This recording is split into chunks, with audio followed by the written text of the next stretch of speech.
Hello, everyone. It's Tuesday for me, and I hope everyone's having a good week so far. Sam Markles' views on Meghan's sit-down with Oprah, plus viewer comments. If you're new to my channel, I just want to say welcome. Thank you so much for my new subscribers and all of those who continue to subscribe to my channel. I appreciate it very much. Disclaimer, full disclaimer is located in the description. This video is for entertainment only and just my opinions. Levidan2021 on Instagram. Go give them a follow. Posted this from OK Magazine, a royal bombshell. Samantha Markle claims half-sister Meghan Markle had an affair with someone on Suits, which is the cable TV show that she was on for a few years before she was written off the show, and then decided she needed to allegedly go find a rich, aristocratic Englishman. So it said that this is what led to her divorce from ex-husband Trevor Ingleson. Again, on Instagram, Levidan2021. Headlines: No Harry and Meghan garden wedding took place. Newcastle vicar claims he was told. Reverend Mark Edwards, who was inundated with requests for private weddings during the COVID-19 lockdown, contacted the Archbishop's office in the wake of Meghan's claims. So, as she stated in the sit-down with Miss O, this never took place. Another untruth. Thank you to Roger in the UK for sending me the Mail on Sunday paper. I can't read the entire article, but I can tell you a little bit. The title is, Unlike so many of my fellow Americans, I don't buy Meghan's truths about racist Britain. Candace Owens is a political activist here in the U.S. and will probably run for a political position in government in the near future. She recently gave birth to a son, and she is married to a white aristocrat from the UK, and they've been married for a number of years. So, she doesn't believe her. Thank you, Roger, for sending me this. Another headline, Crisis at the Palace. Harry, hypocrisy, Prince branded embarrassing over the interview of the same U.S. network that showed photo of Diana dying. So, CBS, which aired this sit-down with Oprah, is the same news station that after Princess Diana died aired some of video of Princess Diana when she was in the car and before they were able to get her out of it, and showed her dying. So good going there, Harry, working with the same network that aired your mom dying on video. The next headline at the bottom, lawyers to probe Duchess bullying claim. So there is an independent law firm that has now been called in, and they're going to investigate the staff members who have made claims that they were bullied by Meghan. And then they're also going to investigate if there was anything that was done to Meghan. All right, let's get to everything else. Sorry, I've been working on so many videos here. I'm kind of spread out. Let me jump into this viewer comment. Becky, thanks for writing this. It said, Meghan, she wrote to ITV putting in a complaint about a presenter, Piers Morgan. She contacted the BBC asking that old white men don't report on her. She's interfering in Britain's TV now. She's also, that's racist. That's reverse racism. She has already demanded that the palace issue a statement apologizing for Catherine making her cry at the wedding, and to put out a statement putting it straight that Catherine made her cry. Now she's asking for details from the palace over who she bullied, allegedly. She's going out guns blazing since the Oprah interview where she made several accusations, but she didn't give us any details. Where's those receipts, Meghan? As well as saying the palace were trying to silence her by using Prince Philip's illness. She thinks she is untouchable since winning against the newspaper which the palace intervened allegedly to keep everyone from airing everything publicly and making the staff members go and testify about their part in helping her write the letter to her father that was published in the newspaper. I hope the newspaper now gets its appeal. I hope they do too. I hope they go back and then they won't have to be confronted with Sir Justice Warby. And he got the title not long before he had to see Meghan's case or was preparing the summary judgment. We need the truth now more than ever. This woman will not stop. I agree. Daily Mail, how Oprah used doctored and out-of-context headlines to smear the British press, while a third were foreign gossip magazines. So, you remember in the Sit Down with Oprah, it showed a quick snippet of some of the headlines and stuff, and it makes it look worse than it is, because when you see the headline, actually in some cases they were taken up for Meghan, but you saw the clickbait headline, and it makes it look like these were all negative articles written. And again, many of them are not from the UK press, which that's what she was complaining about. And I know somebody had reached out to Meghan and said, would they be apologizing for using these? And they said, no, they stand by what they presented. But again, it's been debunked by other people who have come on, and other reporters who have said that, let me show you the article, that it's not what the headline would make you think it is. So it says they presented to viewers in a way that made it seem as if it was how they appeared in the British press. In fact, they were composite images produced by Oprah's team and in many cases edited to remove the context. More than a third of the clips shown during that segment on British press were actually American or Australian news, and there were some from other countries as well. So, Charles voicemail. Love this person. Don't know if it's a man or a woman, but go give them a follow on Instagram. I love everything that they put out, and you'll appreciate it. So if you're on Instagram, go give them a follow.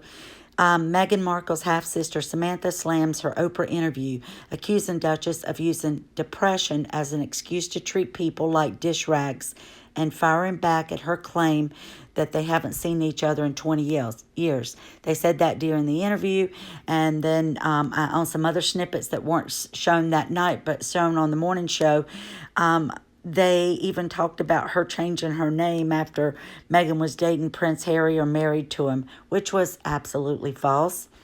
Meghan Markle's half-sister Samantha slammed the royals' bombshell interview with Oprah Winfrey, saying the truth was totally ignored and omitted, while providing photos and documents to disprove each of the Duchess of Sussex claims about her.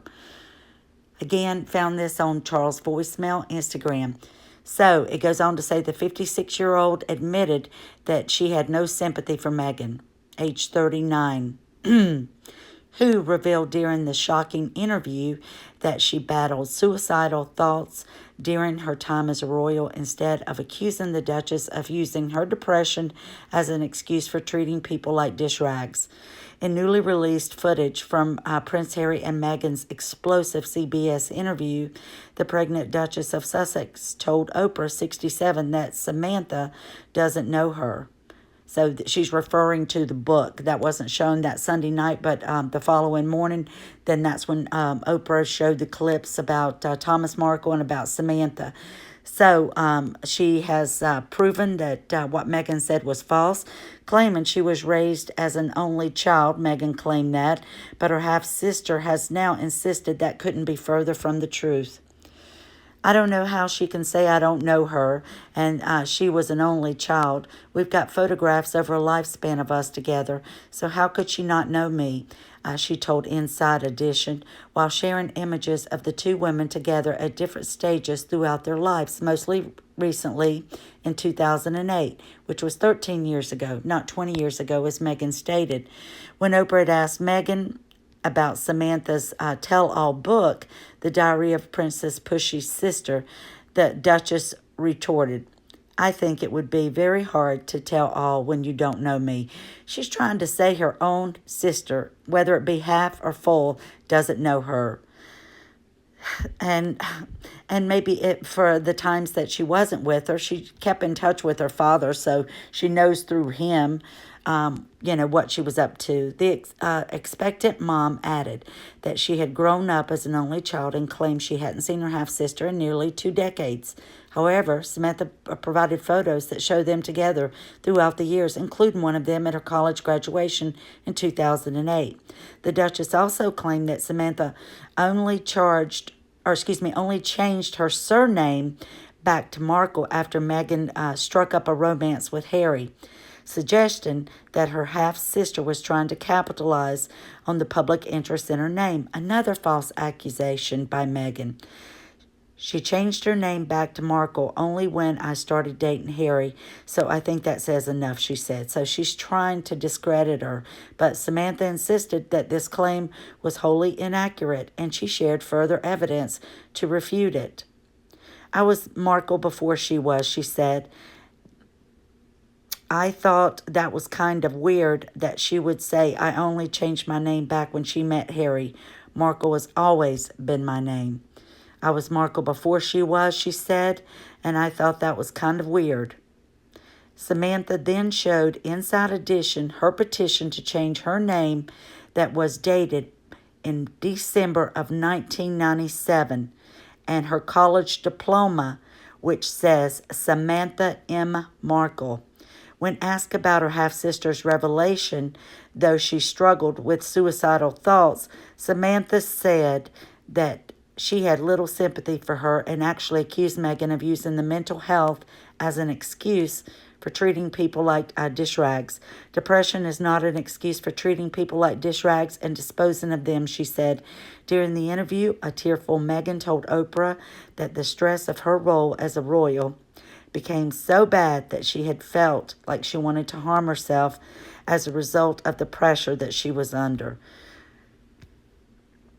The world is so divided on this, and I hope people will realize just because somebody says it doesn't mean it's true. Do your own research. Or just because you read it in the paper doesn't mean it's true. You have to be able to look at different news outlets and different press coverage of everything and then make a informed decision after you've read various viewpoints.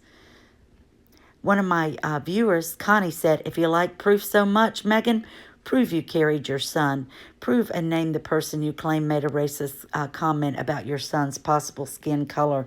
Prove you were denied mental health services. Prove you were held captive for months on ends and not allowed out. Prove your passport was taken from you. Prove Prince Charles cut off funds. Prove you didn't know who the royal family was. Prove you didn't Google anything about Harry. Prove you didn't give permission to your alleged friends and People magazine to print information about your letter to your father. Prove you were in the area when the riots were going on. Prove you didn't harm girls in a hazing incident that led to being suspended from university, where she allegedly used super glue to glue 2 young girls going through the rush process into the sorority that Meghan belonged to. Prove you worked, paid your own university fees. Prove, because we know the father's proved he paid for it. Prove you didn't stage all the pap shots. Yeah, when we know that Harry is affected by the flashing of the cameras, including the one of you dangling the child hanging off your shoulder. Remember when you were in Vancouver and Harry had to go fly back and for one of the royal engagements prior to your guys leaving for good? Do I need to say more? This could go on all day. Very good points. Monkey see, monkey do. This is intimidation, and this is where Meghan was demanding evidence from the palace about staff that said that she bullied them. I'd question myself, do I come forward and tell the truth? I'd not want to be on the end of whatever she thinks of next. Maybe her flying squad would come and get me or threaten me, be looking over my shoulder day and night. Their names need to be kept hidden forever. Just like Meghan didn't want to disclose the 5 friends that Talk to People magazine, certainly they won't disclose. Meghan knows who they are. They don't need to be publicly shamed, and Meghan sent her flying monkeys after them. They need to be protected, and because this is a professional work matter, and their names need to be protected. HR shouldn't release any of that, and neither should Meghan. Sylvia says, how I interpreted her demanding as bullying in itself. What is she doing exposing the staff's name so her sugar fans can attack? Isn't that like tampering with a witness? That is also a crime. Hope somebody charges her with crimes against people, especially royal staff, by threatening them. Her sugar fans were unbelievable, bullying on Catherine, and we heard there were numerous thousands of threats against Catherine, the Duchess of Cambridge, and her children. And the fact that Meghan never addressed her fans to be kind, but instead Meghan thanked her fans for bullying others. This was a while back at different things when they were attacking her then. That's why it's important to protect witnesses for such things like this. Is Meghan advocating bullying onto her fans? My answer is yes, said Sylvia. Thank you, guys. Alexandra, I commented about this a few days ago on other channels, and I'll say it again. The employees who were harmed and damaged by this should hire their own lawyers, independent of the palace, to sue Markle personally for a trial with no initial settlement, so that this will be transparent and public. The palace can do whatever they deem necessary to correct their policies. I also understand that Prince Andrew notoriously has also abused the employees, so perhaps a few of them may also want to step up. I agree. What's good for one is good for the other. What Markle is doing here is bullying those same people once again and attempting to publicly intimidate them, and she knows who they are. You know if you've mistreated someone. You're aware of that. Carlin says those that truly care for Meghan Markle, when she confessed publicly about her endangering her life, which also included her unborn child Archie because she was pregnant at the time, should put her on high alert. This also can be evidence about who is truly competent to maintain the custody of the child and forthcoming child if there ends up being a divorce between Harry and Meghan. Because if she's mentally unstable, and then again, we don't know if she ever, and Oprah never asked her if she ever got help. Did she ever talk to her mom, who is a licensed counselor?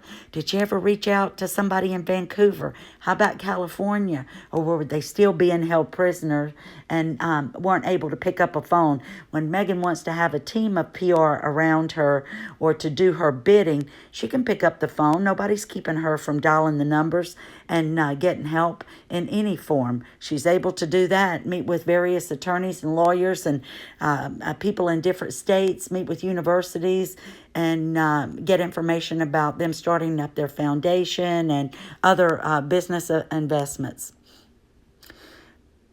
Another one, Lisa commented on Meghan demanding to see evidence from the staff. She is becoming a dictator, calling the CEO of ITV, Piers Morgan, telling the BBC not to use old white men. I expect her bullying was mostly verbal intimidation and undermining staff. She will say anything written and is out of context. I agree. So there was one more, I think. Nope, let's see. Let me go back. That may be it. Oh, nope. Let's see. Yep, that's it. I'm so sorry. So, thank you all for sharing your comments with me. Thank you, Roger, for sending me those newspaper clippings. I want to thank everybody for watching, and I'll see you in the next video. Don't forget, if you're new to my channel, comments are posted on a slight delay so that I can keep the bullies and their negative comments out so you can speak freely. That's why I do that. I hope you'll give me a thumbs up if you like the content. And thank you all for watching. I appreciate it. Have a great week, and I'll be back in the next day or so. Have a great one.